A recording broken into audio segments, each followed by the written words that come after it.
하나님의 말씀은 구약성경 신명기 29장 1절에서 4절까지입니다. 우리 같이 한 목소리로 함께 읽겠습니다.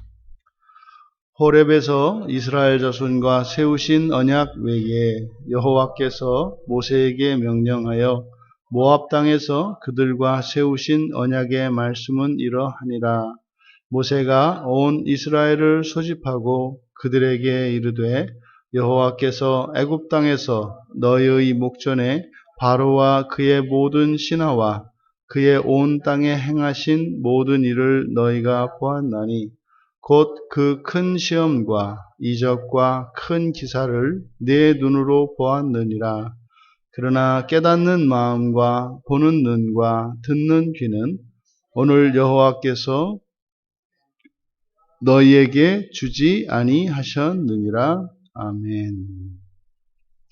언약의 갱신이라는 제목으로 설교하려고 합니다. 본문에서 호렙에서 이스라엘 자손과 세우신 언약 외에에서 이제 그 호렙산에서 일명 신의 산이라고도 하죠. 그곳에서 이제 이스라엘과 그 출애굽 1세대들과 언약을 맺으셨습니다. 그때가 이제 출애굽 원년이고, 그게 이제 주전 1446년입니다. 1446년 이제 3월이 되는데, 그때 이제 애굽에서 태어났던 이들이죠. 이제 그들이 홍해의 기적을 경험하고 이제 광야에 나와서 하나님과 맺은 언약입니다. 그런데 이제 오늘 본문은 이제 그 언약 외에 이제 맺은 언약, 이것을 이제 보통 이제 모압 언약이라고 합니다. 그래서 모압 땅에서 그들과 세우신 언약의 말씀은 이러하니라. 그래서 이 모압 언약은 이제 그로부터 40년이니까 1407년이 되죠. 주전 1407년 11월입니다. 이때 이제 광야 세대, 주로 광야 세대죠. 그리고 그 애굽에서 태어나서 시내산에 도착했을 때 20세가 되지 않았던 그 어린아이들, 이제 그 아이들이 이제는 가장 연장자가 돼서 이제 모압 평야의 가장 이제 어른들이 되어 있겠죠. 그래서 이들과 이제 다시 언약을 맺는 겁니다. 그런데 이 언약의 공통적인 내용, 그래서 하나님 여호와는 이스라엘을 자기 백성 삼으시는 것이고, 이스라엘은 여호와 하나님을 자기들의 주로 삼는 것, 이것이 이제 언약의 가장 핵심적인 내용입니다. 그리고 그 언약 안에 이제 백성된 이스라엘과 하나님 되신 여호와 사이에 서로가 서로의 하나님이 되고 백성이 될 것을 이제 언약을 했는데, 이 언약을 지킬 경우에, 그리고 하나님이 주신 말씀에 순종할 경우와 불순종할 경우, 이것이 이제 언약 안에 들어가 있는 내용입니다. 그래서 순종하면 하나님이 안전한 보호와 그리고 풍성한 축복을 약속하십니다. 하지만 불순종할 경우에는 멸망이 약속되어 있습니다. 이것이 이제 언약 안에 있는 내용입니다. 그리고 이제 여기서 언약 외에라고 이렇게 되어 있는데, 그럼 이 언약이, 그러면 예전의 언약은 폐기가 되고 이 언약이 새로 만들어지는 거냐, 그것이 아니라 또 다른 언약이 있는 것이냐, 뭐 이렇게 이제 우리가 생각해 볼 수 있는데, 여기에서 언약 외에라고 이제 번역된 이게 밀르바드라는 말인데, 이것에 무엇무엇에 덧붙여라는 말입니다. 우리가 왜 헌법이나 이런 규칙들을 보면 뒤에 이제 붙여지는 내용들이 있습니다. 그러니까 이게 변경되는 내용이죠. 그래서 이 모압에서 맺은 언약은 과거에 시내산에서 맺었던 그 언약이 폐기되고 새로 맺는 언약이 아니라 이제 그 언약 외에 그 언약을 따라서 이스라엘 백성들이 이제 광야 생활을 했는데 결과 그들이 하나님의 언약을 지키지 못하고 불순종을 하는 겁니다. 그러니까 그래도 그대로 둘 수가 없는 상황인 거예요. 그래서 하나님께서 이제 맞춰 주시는 거죠. 그래서 이것을 갱신이라고 말씀을 드린 거죠. 그러니까 처음에 맺었던 언약이 계속 갱신이 되면서 그 언약이 지속이 됩니다. 그러면 이 맨 처음 시내산에서 언약을 맺었던 그 출애굽 세대, 그 애굽 출애굽한 출애굽 1세대가 광야에서 언약을 맺었던 이들이 다 죽었지 않습니까? 이제 레위 지파와 그리고 여호수아와 갈렙을 제외한 그때 언약을 맺었던 사람들은 다 죽었어요. 그러니까 이제 하나님이 다시 언약을 맺으셔야 할 필요가 있었던 거죠. 그래서 바로 광야에서 태어난 세대와 그리고 처음 언약에 참여하지 못했던 20세 미만의 그들이 이제 언약의 당사자가 되어서 이제 언약을 갱신하는 겁니다. 그래서 이 언약을 갱신하는 이유는 첫째는 그들의 불순종으로 인해서 언약의 당사자들이 다 멸망했기 때문에 그 언약을 지속하기 위하여 새로운 언약의 주체가 필요했던 것입니다. 두 번째로는 그들이 하나님의 말씀에 불순종하였기 때문에 그 불순종할 수밖에 없던, 그 불순종했던 그들을 위해서 하나님께서 언약을 갱신해 주시는 거예요. 그러면 이제 오늘 말씀의 4절에 보면 그러나 깨닫는 마음과 보는 눈과 듣는 귀는 오늘 여호와께서 너희에게 주지 아니하셨느니라. 그러니까 이것은 호렙산에서 언약을 맺은 후에 그들이 하나님의 말씀을 불순종했던 이유를 이렇게 말씀하고 있는 거예요. 왜 그들이 불순종했느냐? 깨닫는 마음과 보는 눈과 듣는 귀가 없었기 때문이다. 이것은 이제 하나님께서 언약을 맺으시고 40년 동안 이스라엘 백성들과 함께 동행하시면서 이제 그들의 이제 실상을 인격적으로 아신 거죠. 그리고 이제 그러한 그들의 현재의 상태를 고려하셔서 이제 언약을 바꾸어 주시는 겁니다. 그러니까 과거에 그들이 하나님의 말씀을 깨닫지도 못했고 또 바로 앞에 이제 2절과 3절에서 하나님께서 행하셨던 일들을 열거하고 있는데 그것을 보았음에도 불구하고 믿지 않는 거죠. 그런 이적들을 봤는데도 믿지를 않습니다. 또한 하나님께서 말씀해 주시는 그 말씀을 듣고 깨닫지를 못해요. 그리고 여호와의 음성에 반응을 하지 않습니다. 순종하지 않는다 이 말이에요. 그러한 역사적 사실을 지금 모세를 통해서 하나님께서는 그들에게 이것이 없다, 이것을 주지 아니하셨다 이렇게 말씀을 하는 거예요. 그러니까 이제 이 언약의 갱신의 중요한 이유가 무엇입니까? 마음으로 깨달을 수 있도록 하기 위한 것이고 보여주시는 표적들을 보고 그것을 분별할 수 있는 것이고 또한 여호와께서 음성으로 들려주시는 그 하나님의 말씀에 반응하여 그 구세대의 멸망의 길에 들어서지 않도록 주의를 하고 계시는 거죠. 사실은 너희의 조상들이 이러했다. 그래서 결국 멸망당하고 말았다. 이렇게 해서 조상들의 잘못을 질책하시는 것이 아니라 하나님께서 주지 않으셨다고 말씀을 하시는 거죠. 그렇게 함으로써 하나님께서 언약을 갱신해야 할 명분을 그들에게 주시는 겁니다. 불순종은 이스라엘 백성들이 했는데 그 불순종의 이유가 하나님께 있었다. 뭐 이런 거죠. 이게 뭡니까? 미안하다. 뭐 이런 거겠죠. 내가 너희들을 너무 과대평가했다. 뭐 이런 겁니다. 그렇게 하고 언약을 갱신해 주시는 거죠.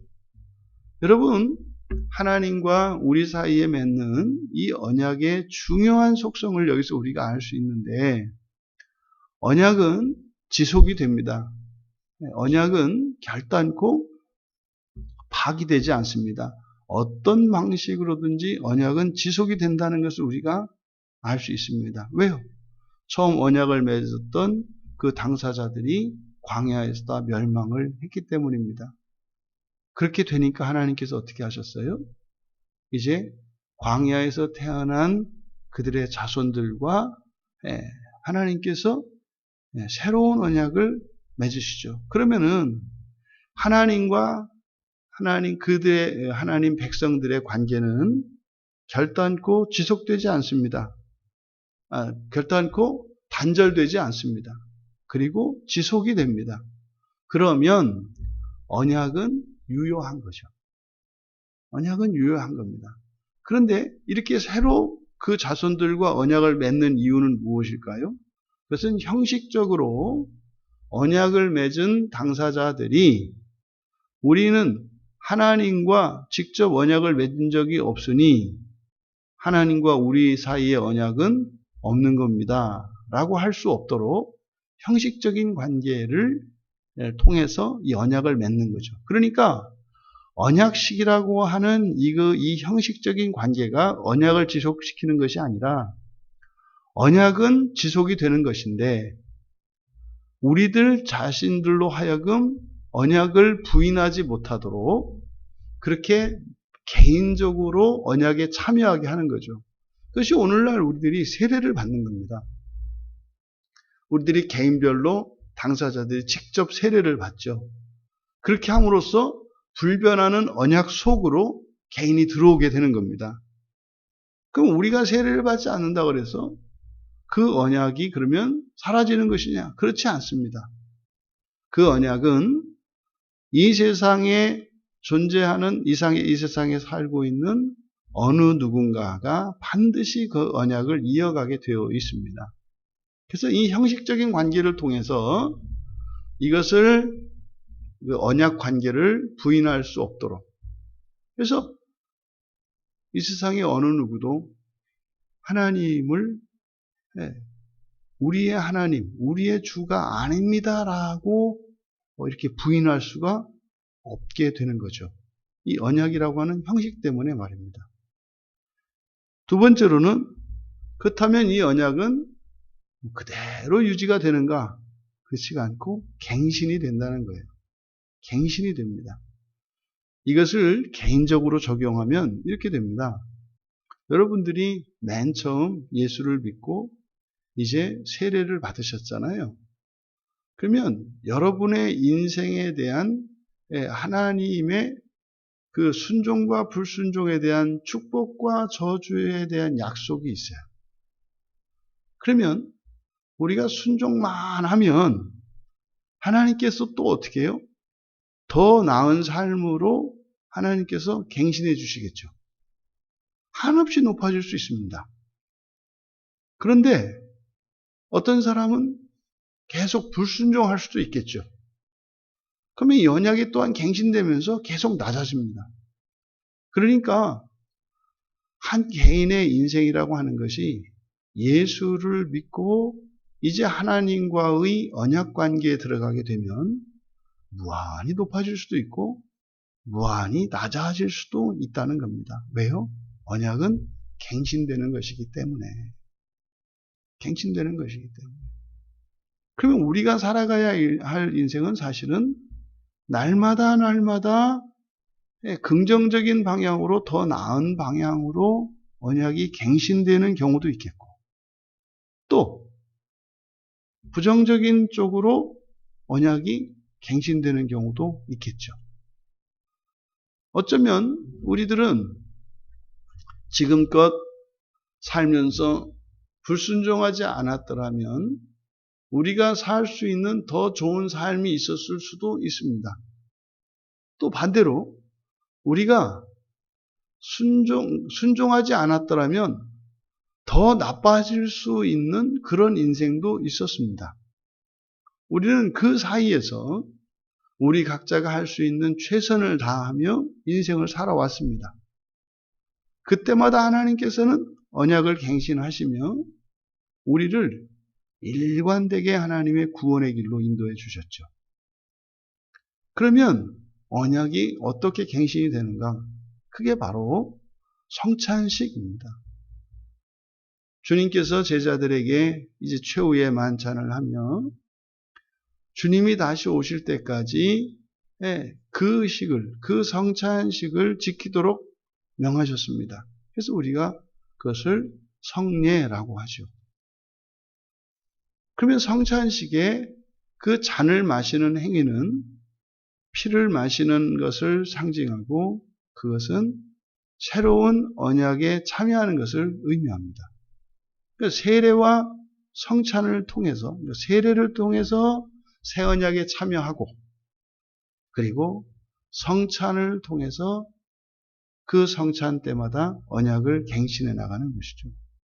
그래서 이 언약의 갱신, 이것이 얼마나 중요한 것인가를 우리에게 가르쳐 주는 거죠. 이게 이제 누가복음 22장 20절에 예수님께서 그렇게 말씀을 하십니다. 이 잔은 내 피로 세우는 새 언약이니 곧 너희를 위하여 붓는 것이다.